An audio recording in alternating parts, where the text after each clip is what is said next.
السلام عليكم ورحمة الله وبركاته. আপনারা সবাই কেমন আছেন? ভালো আছি। তো আজকে কি বার? বৃহস্পতিবার। বৃহস্পতিবার কি হয় মাদ্রাসায়? অনুষ্ঠান হয়, তাই না? সবাই জানেন? তো আজকে অনুষ্ঠান শুরু করার পূর্বে অনুষ্ঠান শুরু হবে পবিত্র কালামুল্লাহ শরীফের তেলাওয়াতের মাধ্যমে। কিসের মাধ্যমে? তেলাওয়াতের মাধ্যমে।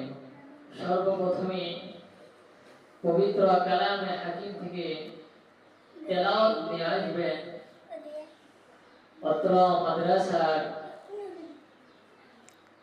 নাজারা বিভাগের